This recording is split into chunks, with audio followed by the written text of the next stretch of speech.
If you're a podcast host, listen up, this one's for you. My name is Allie Jackson. I'm the host of Finding Mr. Height, a dating and relationship podcast that I've been doing for 4 years now, sharing my positive and practical approach to dating that's built on my own life experience. And I wanted to share another experience that I've had, my secret behind monetizing my show. It's called Red Circle, and I was just telling my colleague about how much I love their platform. With Red Circle, not only am I getting a seamless hosting experience, but I also love the support I receive in ad sales. It's not just typical ad sales either. It's targeted opportunities based on my show and my life. And the platform is super simple. You just set your preferences and Red Circle matches you with sponsors that align with your show. You can vet every opportunity and their platform gives you great analytics. More recently too, my Red Circle team has brought me opportunities outside of my podcast on social media to really augment the podcast partnerships, bring them full circle. I just can't recommend them enough. If you want to give it a try, go to redcircle.com to get your free trial. That's redcircle.com for a free trial.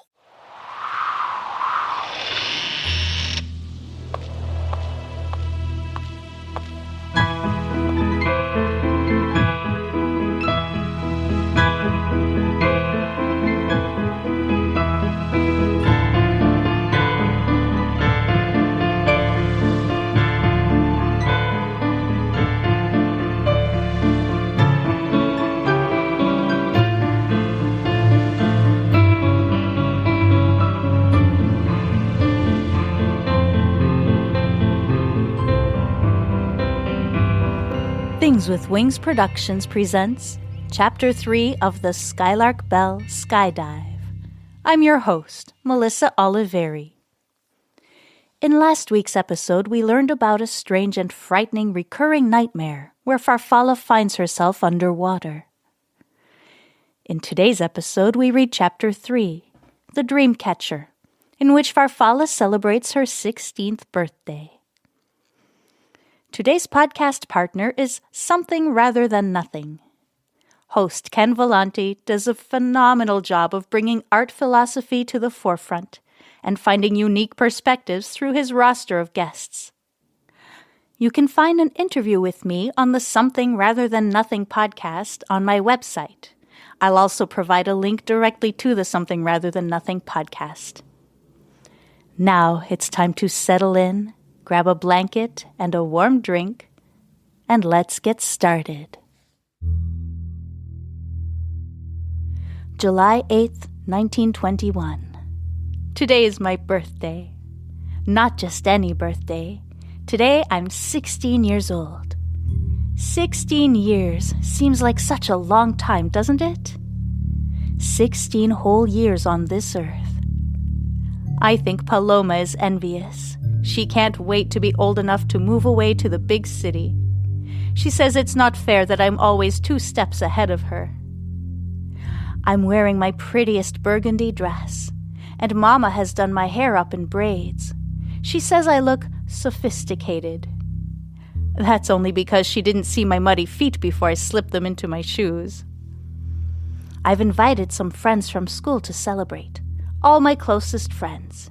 Willie and Eleanor Bunting, Isadora Finch, James Carnifex, Gilly Starling, and Audrey Turturro, who said she will bring a cake from her parents' bakery. Papa insisted I also invite Gordon and Emma Starling, even though they're younger than me. He said Paloma should have some friends at the party, too. Mama has already stretched colorful streamers across the front porch, and I climbed into the oak tree and wrapped some around its trunk. I can't be sure, but I think the oak tree was smiling. Farfalla walks to the small vanity in the corner of her room. She sits on the stool and stares at her face in the mirror, squinting at the corners of her eyes and the shape of her lips. She licks her fingers and sticks a rebellious strand of hair back in place before standing up and pressing the creases out of her dress with her hands. She can feel her heart beat with anticipation. The party is about to start. "My darling, you look quite lovely," says her mother as Farfalla comes down the stairs. "A beautiful young lady," adds her father, a proud smile on his face. Farfalla blushes.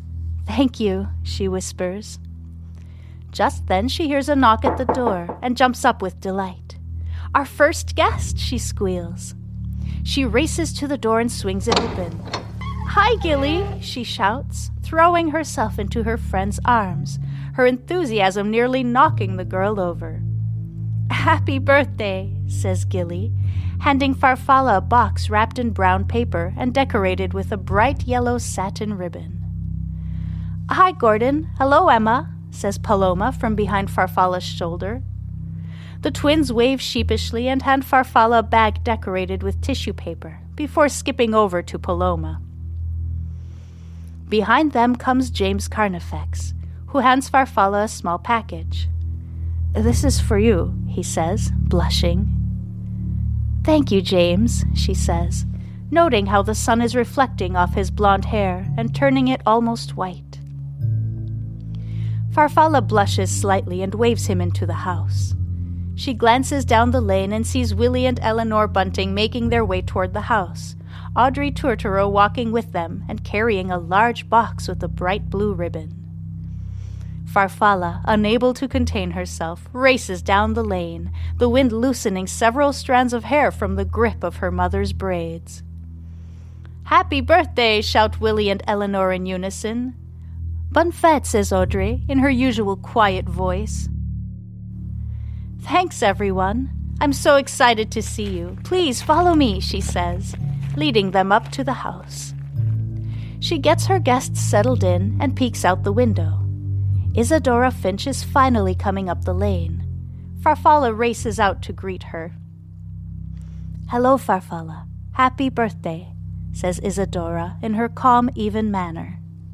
She hands Farfalla a contraption like Farfalla has never seen before. "This is a Dreamcatcher," she says, before Farfalla has a chance to ask. "You hang it above your bed. Our people say it catches the bad dreams in its net and only lets the good dreams through." Farfalla is stunned. The gift couldn't be more timely. Just 2 nights ago she had the water dream again. She holds up the Dreamcatcher to take a closer look. It is made with a hoop of wood through which grass and string has been threaded in an intricate pattern to form a net. From the bottom of the hoop hang several strings of turquoise beads, strung on strips of leather with white feathers attached to the bottom. "Isadora, this is beautiful. Did you make it yourself?" she asks in awe. Isadora nods shyly. "Thank you so much," says Farfalla, pulling her friend into a warm embrace. "Come on, everyone is here already," she adds, taking Isadora by the hand and leading her to the house. "Let the festivities begin," Mr. Shearwater's booming voice bounces off the walls. "My darling Farfalla, let me present you with our gift before we do anything else. I think it will make a wonderful addition to your party," he says, a secretive gleam in his eyes. "Close your eyes and turn around," says Mrs. Shearwater, a teasing smile on her face. Farfalla puts her hands up to her eyes and turns around. She can hear shuffling behind her and hears her friends gasp and giggle. "Okay, turn around," says her mother. Farfalla turns around and feels her stomach do a flip of excitement. On the dining room table is a wooden box with a large horn stretching up from the side of it. "A Victrola! Mama, Papa, this is such a wonderful gift," she breathes. "I was only able to buy 2 records for it, but I believe you'll enjoy them," says her father.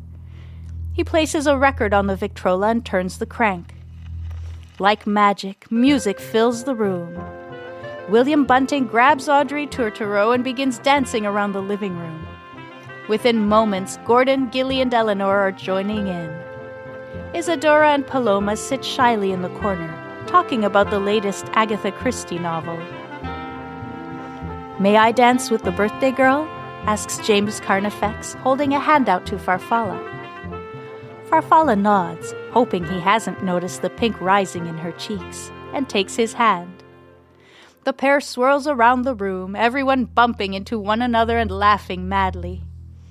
Finally, Mrs. Shearwater claps her hands and announces that dinner is ready.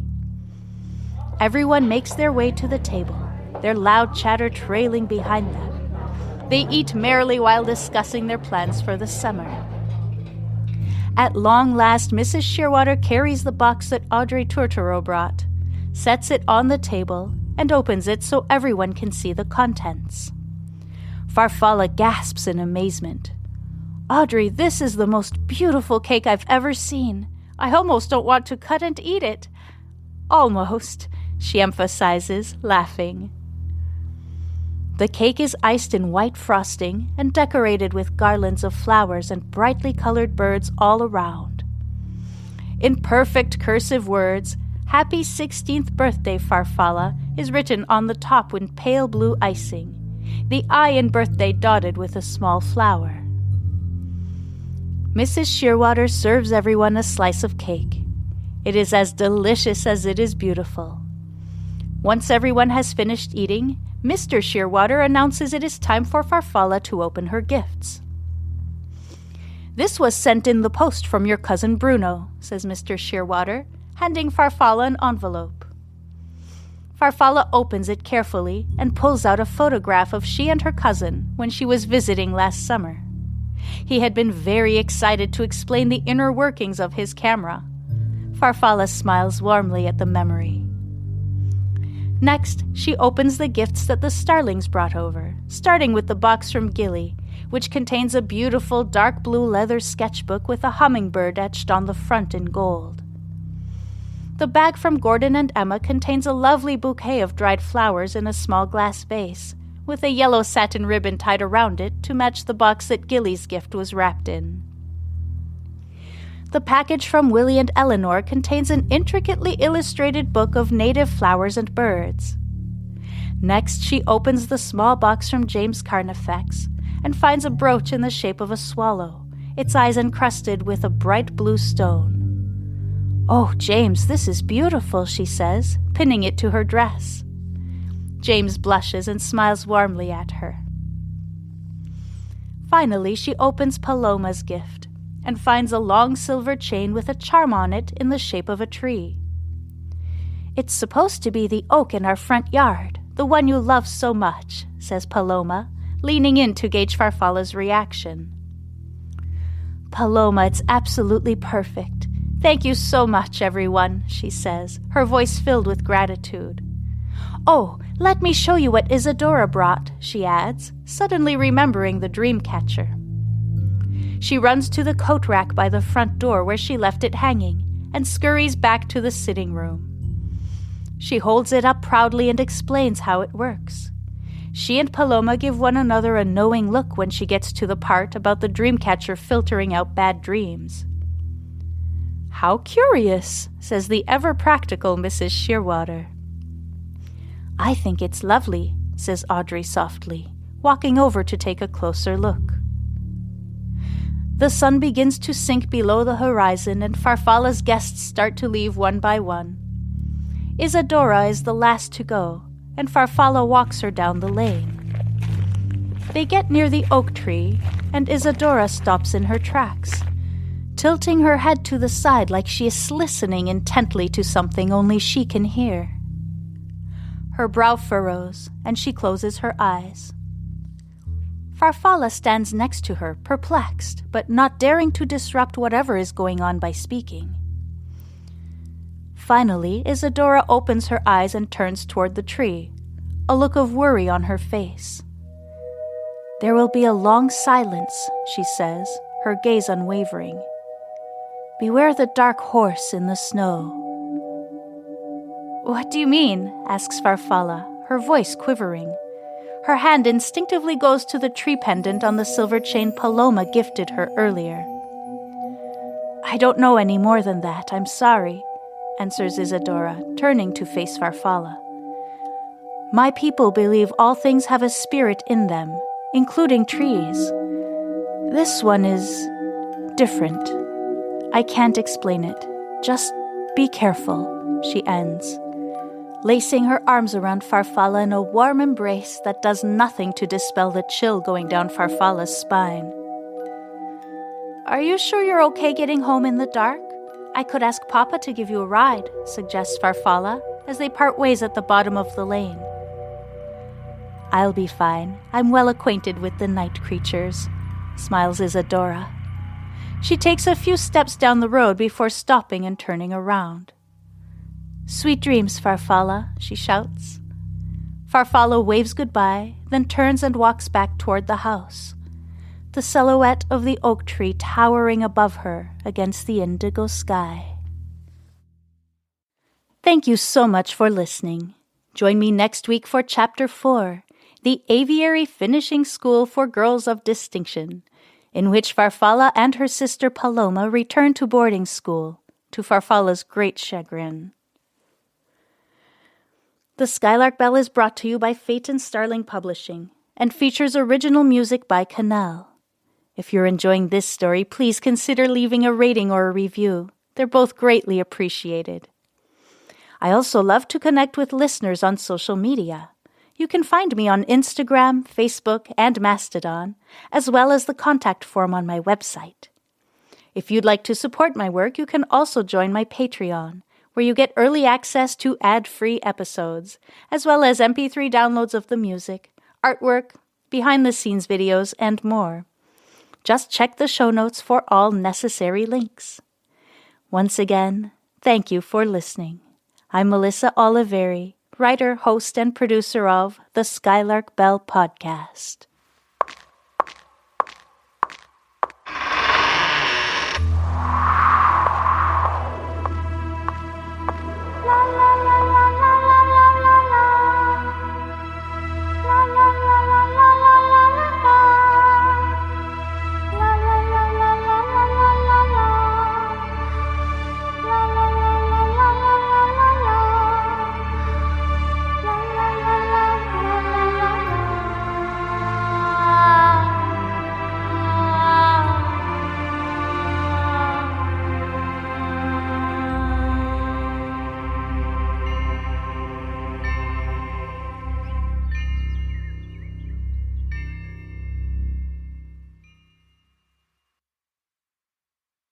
If you're a podcast host, listen up, this one's for you. My name is Allie Jackson. I'm the host of Finding Mr. Height, a dating and relationship podcast that I've been doing for 4 years now, sharing my positive and practical approach to dating that's built on my own life experience. And I wanted to share another experience that I've had, my secret behind monetizing my show. It's called Red Circle, and I was just telling my colleague about how much I love their platform. With Red Circle, not only am I getting a seamless hosting experience, but I also love the support I receive in ad sales. It's not just typical ad sales either. It's targeted opportunities based on my show and my life. And the platform is super simple. You just set your preferences and Red Circle matches you with sponsors that align with your show. You can vet every opportunity and their platform gives you great analytics. More recently too, my Red Circle team has brought me opportunities outside of my podcast on social media to really augment the podcast partnerships, bring them full circle. I just can't recommend them enough. If you want to give it a try, go to redcircle.com to get your free trial. That's redcircle.com for a free trial.